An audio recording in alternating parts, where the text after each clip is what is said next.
Bonjour mesdames et messieurs, bienvenue à cette troisième émission résumé quotidien du défi sportif. On en est à la 30e édition cette année, 4100 athlètes qui se sont donné rendez-vous et encore une fois, énormément d'actions aujourd'hui sur les plateaux sportifs. Alors quels sont les sports qu'on a surveillés?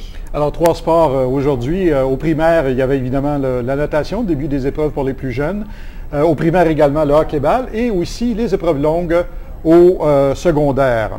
On aura également dans l'émission quelques entrevues à vous présenter. Pierre Thibault qui s'est déplacé aujourd'hui. Vous avez rencontré quelques personnes sur le terrain. Entre autres, on aura Yvon Deschamps qui s'en vient et on aura l'occasion de l'entendre en entrevue. Lui qui était le premier porte-parole d'ailleurs du défi sportif. Alors, vous aurez ça dans les prochaines minutes. Pour l'instant, on pourrait peut-être faire un petit survol des différents sports, différentes disciplines qui étaient couvertes aujourd'hui. D'abord, entrer en piscine de la natation. C'est ça. Alors, natation primaire, donc les plus jeunes. 14 écoles étaient inscrites avec leurs étudiants. Ce sont des épreuves qui sont aux 25 mètres, aux 50 mètres pour le style libre et dos pour le 25 mètres et le 50 mètres pour le style libre seulement. À noter, dans les règlements, on permet à certaines catégories d'handicap, si on veut, ou de déficience, d'utiliser des objets flottants ou des assistants pour leur permettre de compléter leurs épreuves. Donc ça, c'est une des adaptations dans la réglementation. Il y a évidemment aussi les fameuses épreuves de relais, 4 fois 25 mètres. Alors, on aperçoit ici justement une épreuve de dos qui se déroule à la piscine ici au centre Claude Robillard.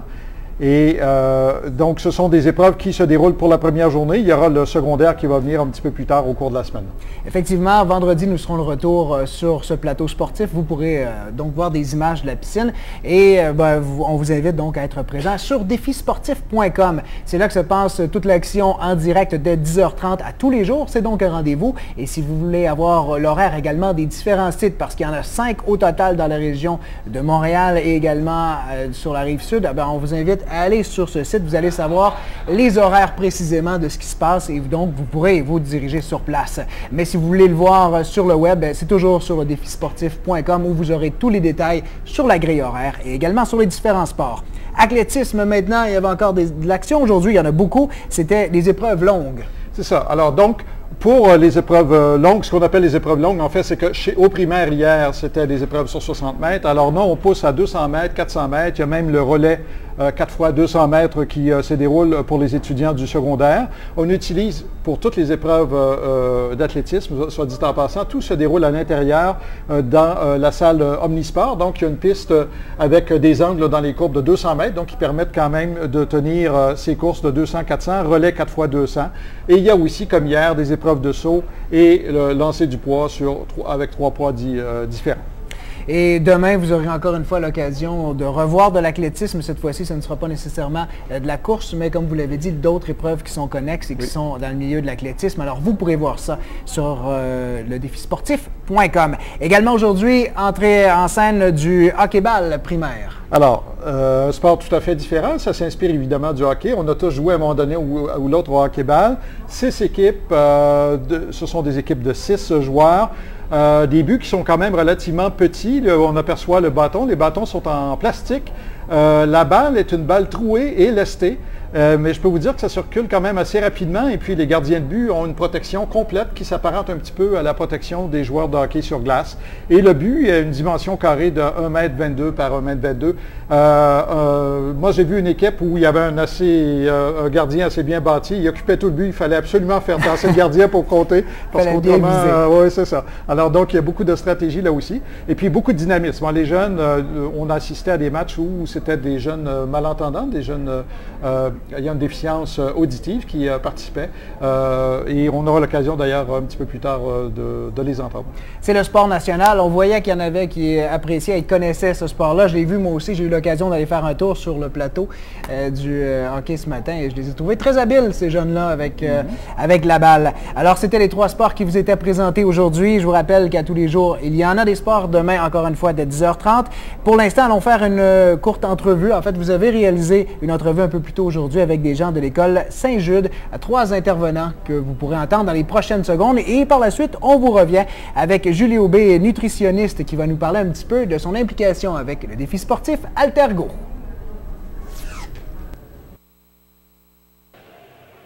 Alors aujourd'hui, on parle de l'école Saint-Jude qui est située sur la rive-sud de Montréal, plus particulièrement à Longueuil. Je suis en compagnie de M. Christian Bérubé qui est enseignant à l'école. Il y a également un des athlètes participants, William Boisvert, et Geneviève Jolicoeur qui est interprète, qui nous accompagne également. Alors tout d'abord, M. Bérubé, parlez-nous du programme Parasport à votre école. C'est un programme qui a commencé il y a plusieurs années. Il s'agit de faire participer les élèves à une compétition. Donc, nos élèves sont malentendants. Autrement, ça pourrait être difficile de participer à une compétition dans le réseau régulier, si on veut. Alors, vous avez combien d'élèves, d'étudiants qui sont inscrits à votre programme? Au total, il y a environ 25 élèves de la première à la 6e année, plus 2 maternelles. Donc, au total, peut-être une trentaine d'élèves. Et ici, dans le cadre du défi, ce n'est pas tous ces étudiants-là qui sont venus. Il y a eu une sélection, j'imagine?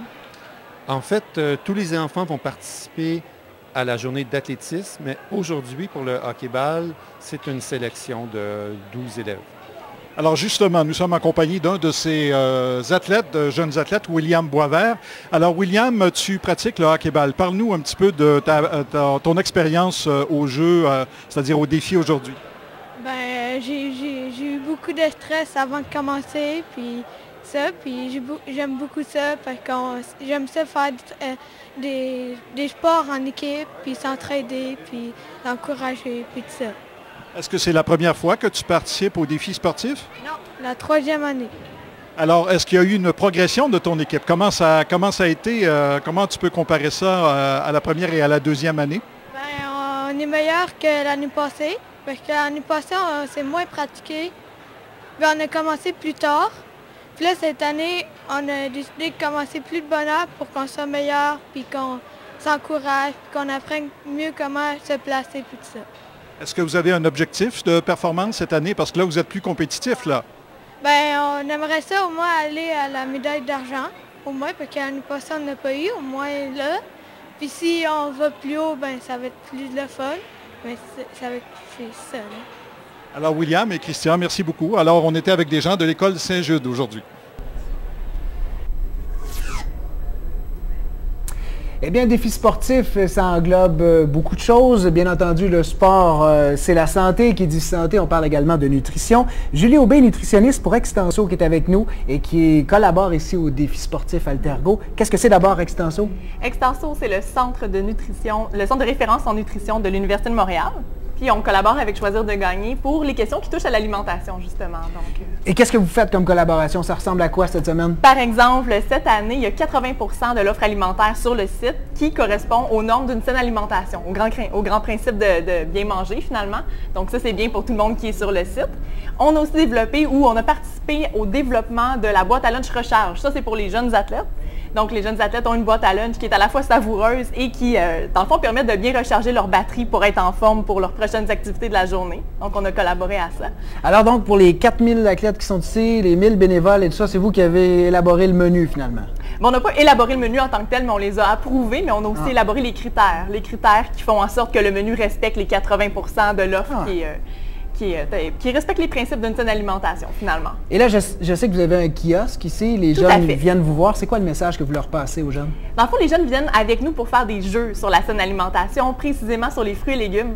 Le message, c'est que bien manger, quand on mange équilibré, bien, on recharge bien ses batteries, puis on a plus d'énergie pour faire ses activités par la suite. Donc, bien manger, c'est savoureux, mais ça nous permet aussi d'aller bien performer par la suite, puis c'est le message qu'on veut leur communiquer aujourd'hui.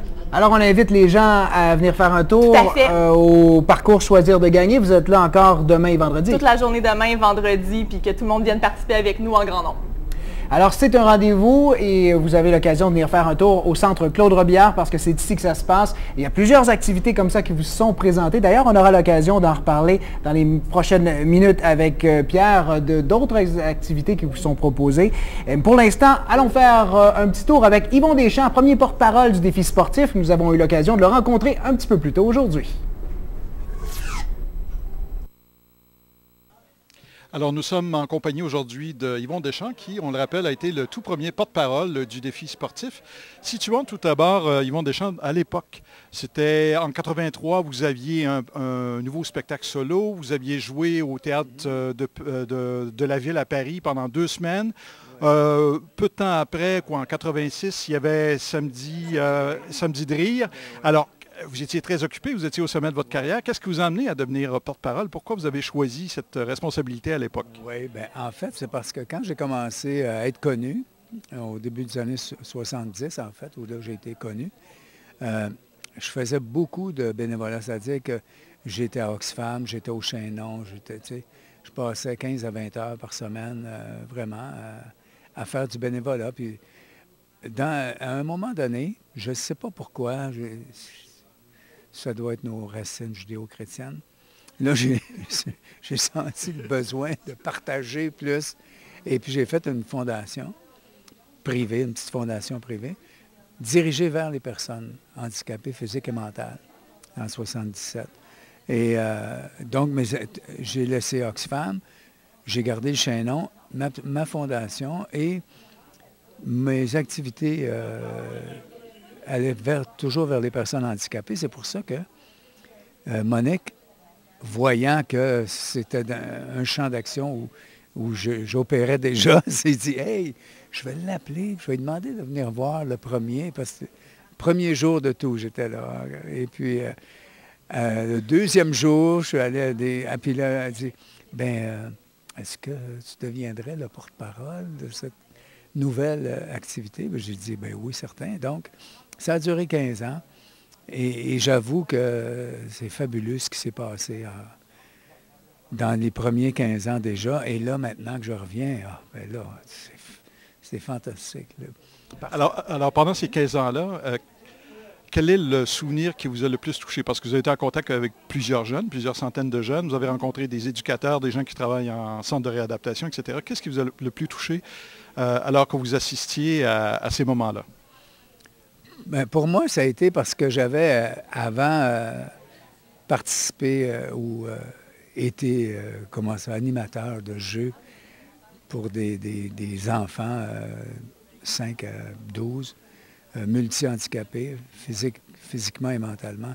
Alors, ce qui m'a toujours impressionné et ce qui m'a toujours ému, c'est la détermination, puis le courage et l'enthousiasme que les jeunes mettent à faire ça. C'est certain que l'élite, c'est merveilleux. Comme tu vois Chantal Petitclerc, tu dis « Aïe, aïe, c'est tout un athlète. » Mais là, on parle d'athlètes de très, très haut niveau. Et ça, c'est très important et c'est une chose que le défi a fait très bien. Mais le volet enfant, le volet des plus jeunes, développer chez eux l'idée de se dépasser et de faire de l'activité physique, je pense que c'est l'ensemble de ça qui me touche. C'est pas un événement, c'est à chaque fois, c'est chaque fois que je vois ces jeunes-là en action, je suis ému, que tu veux, c'est fantastique. Alors Yvon Deschamps, malheureusement, c'est tout le temps que nous avons. Nous vous remercions beaucoup d'avoir passé ces quelques minutes avec nous. Merci, merci et vive le défi surtout. Vive le défi sportif. Et depuis le début de la semaine, on vous parle de différentes activités auxquelles vous pouvez participer ici au défi sportif Altergo, entre autres au centre Claude Robillard. Il y a entre autres le Carrefour Hydro-Québec. Vous êtes allé faire un tour, Pierre, aujourd'hui. Parlez-nous un petit peu de ce que ça représente exactement. Alors, c'est au centre Claude Robillard. C'est au 2e étage, à l'extrémité sud de l'édifice. Alors, c'est une zone qui est quand même assez vaste où on peut noter 3 activités. Alors, tous les participants, les parents, les amis peuvent venir. Il y a un endroit où on peut faire de vous une carte postale sportive sur le thème du 30e anniversaire du défi sportif Altergo 2013. Alors, on vous prend en photo avec un ballon ou une balle ou quelque chose comme ça. Et ça fait un très beau carton, une belle carte. Et on l'imprime immédiatement, on la remet et c'est gratuit. Alors, c'est très intéressant. Il y a 400 personnes jusqu'à maintenant qui ont bénéficié de ce service qui est commandité par Hydro-Québec. Il y a une maquilleuse professionnelle qui est une habituée des plateaux de tournage de cinéma à Montréal et des émissions de télévision également, donc une professionnelle qui fait le maquillage. Et j'ai appris un petit secret des garçons, c'est que les filles adorent se faire maquiller avec des maquillages plus ou moins sophistiqués, mais les garçons, ils ne veulent pas se faire maquiller. Eux autres, ils veulent des maquillages de tatouage, ils veulent des imitations de tatouage. Troisième et dernière activité, signature avec des vedettes sportives. Alors, on avait à midi, José Rebello, qui est un athlète de volleyball assis, et notre deuxième athlète à 1h, et là, il y avait une file. Je veux dire, il y avait une file, et il y avait autant de bénévoles du défi qu'il y avait d'athlètes pour faire signer le carton, la carte sportive avec Chantal Petitclerc, évidemment. Et c'était du bonbon. Vous auriez dû voir l'interaction entre Chantal et ces personnes-là. Elle avait apporté sa médaille qu'elle avait remportée aux 100 mètres à Pékin. Wow. C'était magnifique. C'était un beau moment. Alors, comme ça, il y aura des activités tout au long de la semaine. C'est toujours gratuit, Pierre l'a mentionné, mais c'est important. Défi Altergo. On vous invite également à aller faire un tour sur défisportif.com pour avoir tous les détails sur la grille horaire. Demain, rendez-vous 10h30 pour encore une fois des prestations sportives en direct. Il y aura entre autres de l'athlétisme, basketball et vous pourrez voir le parcours d'habileté également qui vous sera présenté. Chantal Petitclerc, on l'aura en entrevue demain. Et Sylvie Bernier également, vous aurez l'occasion de l'entendre lors de cette quotidienne résumé. C'est à 15h tous les jours jusqu'à vendredi. On vous souhaite une excellente fin de journée. Merci beaucoup, Pierre. Merci à toute l'équipe technique. Bonne soirée et à demain.